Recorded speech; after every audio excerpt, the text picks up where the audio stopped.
बाहुबली नेता डीपी यादव और उनके बेटे विकास यादव की शादी की तस्वीरें आपने देखी होंगी। जेल से अंतरिम जमानत पर रिहा हुए विकास यादव की शादी डीपी यादव ने तय कर रखी थी। ऐसा कहा जाता है कि सब कुछ पहले से फिक्स था। विकास यादव की अंतरिम जमानत, शादी की तैयारियां और उसके बाद सब कुछ वैसा ही हुआ जैसा डीपी यादव चाहते थे। लेकिन अब विकास यादव और डीपी यादव को नई कानूनी मुश्किल पेश आ सकती है, क्योंकि नीतीश कटारा की मां नीलम कटारा ने अपने बेटे की हत्या के दोषी विकास यादव और विशाल यादव की सजा 4-4 साल बढ़ाने की अपील की है।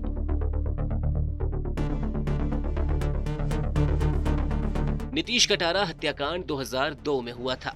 दिल्ली के युवक नीतीश कटारा और भारती यादव के बीच गहरी दोस्ती थी। भारती डीपी यादव की बेटी और विकास यादव की बहन है। ये दोस्ती ना तो विकास को पसंद थी और ना ही उसके परिवार वालों को। इसी वजह से नाराज विकास यादव ने अपने चचेरे भाई विशाल यादव और सुखदेव पहलवान के साथ मिलकर 16 फरवरी 2002 की रात एक शादी समारोह से नीतीश कटारा का अपहरण कर लिया। बाद में हथौड़े से पीटकर उसकी हत्या कर दी गई और शव को डीजल डालकर जलाया गया। ये मामला हाई प्रोफाइल लोगों यानी बाहुबली डीपी यादव से जुड़ा था, जिसकी वजह से केस को किसी भी दबाव से बचाने के लिए दिल्ली ट्रांसफर किया गया। नीतीश कटारा की मां नीलम कटारा ने अदालत में लंबी लड़ाई लड़ी। 2008 में पटियाला हाउस कोर्ट ने नीतीश कटारा की हत्या के लिए विकास यादव और विशाल यादव को दोषी मानते हुए 25-25 साल की कैद और 54-54 लाख रुपए का जुर्माना अदा करने की सजा सुनाई थी। वहीं तीसरे आरोपी सुखदेव पहलवान को 20 साल की सजा सुनाई गई। 2014 में दिल्ली हाई कोर्ट ने भी इस सजा को बरकरार रखा। यहाँ तक कि 2015 में सुप्रीम कोर्ट ने भी सजा में किसी तरह की राहत देने से इनकार कर दिया। सुखदेव पहलवान की सजा के 20 साल कुछ दिनों पहले ही पूरे हो चुके हैं। वो फरलों पर रिहा हुआ है और अब सजा पूरी कर चुका है। लेकिन डीपी यादव के बेटे विकास यादव और भतीजे विशाल यादव की सजा को लेकर नया पेच सामने आया है। नीतीश कटारा की मां नीलम के मुताबिक विकास यादव और विशाल यादव को 2002 में 25-25 साल की सजा हुई थी। विकास यादव की 25 साल की सजा 2027 में पूरी हो रही है, लेकिन उसने तय समय में कोर्ट में जुर्माना जमा नहीं कराया। विकास यादव को 25 साल की सजा के साथ ही 54 लाख रुपए का जुर्माना भी जमा कराना था। यहाँ तक कि सुप्रीम कोर्ट ने भी 2016 में 6 महीने के अंदर 54 लाख रुपए जुर्माना जमा कराने के आदेश दिए थे।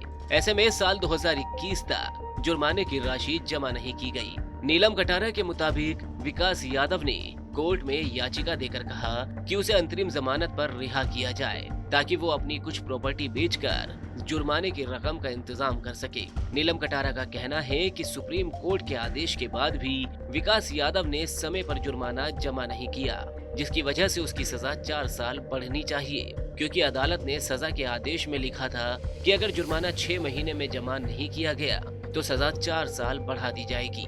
ऐसे में विकास यादव की अंतरिम जमानत का विरोध भी नीलम कटारा की ओर से किया जाएगा। उन्होंने कहा है कि विकास सिर्फ जेल से बाहर रहने के लिए नए नए बहाने बनाता है। समय पर जुर्माना जमा नहीं करने की वजह से कानूनन उसकी सजा 4 साल के लिए बढ़ाई जानी चाहिए। इस मामले की सुनवाई के दौरान अगर कोर्ट ने विकास यादव के बेल पैटर्न यानी अंतरिम जमानत और फरलों के रिकॉर्ड पर गौर किया तो शायद वो मुश्किल में पड़ सकता है, क्योंकि अदालत ने जो जुर्माना जमा करने के लिए समय दिया था उस दौरान उसने अपनी प्रॉपर्टी बेचने या जुर्माना भरने को लेकर कोई दिलचस्पी नहीं दिखाई थी।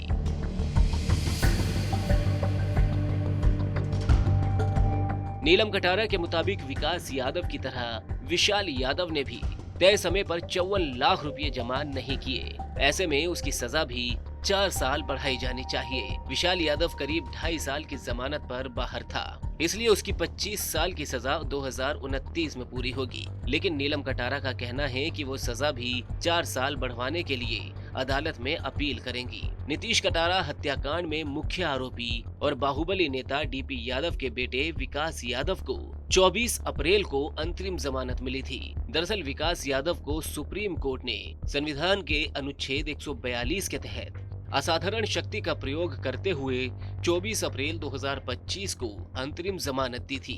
ये जमानत उसे अपनी मां की बीमारी में देखभाल करने के लिए मिली थी। 29 अगस्त को सुप्रीम कोर्ट ने विकास यादव की याचिका पर सुनवाई करते हुए उसकी अंतरिम जमानत 9 सितंबर 2025 तक के लिए बढ़ा दी थी। साथ ही सुप्रीम कोर्ट ने कहा कि वो विकास यादव की जमानत याचिका पर सुनवाई नहीं करेगा। सर्वोच्च अदालत ने कहा कि नीतीश कटारा हत्याकांड केस से संबंधित सारी अपील हाई कोर्ट में ही सुनी जाएंगी। वहीं विकास यादव ने सितंबर में अंतरिम जमानत बढ़ाने के लिए हाई कोर्ट में अपील की थी। उसने कहा था कि उसे अपनी प्रॉपर्टी बेचकर जुर्माने के 54 लाख रुपए कोर्ट में जमा कराने हैं। इस पर हाई कोर्ट ने साफ कहा कि अब उसकी अंतरिम जमानत नहीं बढ़ाई जा सकती, क्योंकि हाई कोर्ट के पास सुप्रीम कोर्ट की तरह असाधारण संवैधानिक शक्ति नहीं है। अदालत ने कहा कि वो सजायाफ्ता कैदी है और केवल पैरोल का हकदार है। विकास यादव ने 5 सितंबर को गाजियाबाद के राजनगर इलाके में अपने घर में ही शादी की सभी रस्में पूरी की। इस शादी में पिता डीपी यादव, विकास की मां समेत परिवार के लोग मौजूद थे।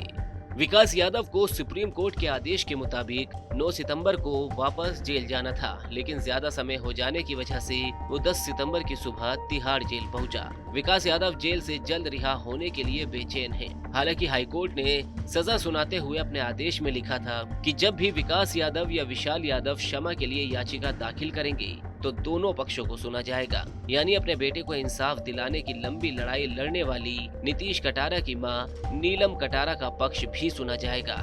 उसके बाद ही क्षमा याचिका पर कोई फैसला लिया जाएगा। अब देखना यह है कि नीतीश कटारा हत्याकांड में समय पर जुर्माना न जमा करने वाले विकास यादव और विशाल यादव पर क्या फैसला होता है।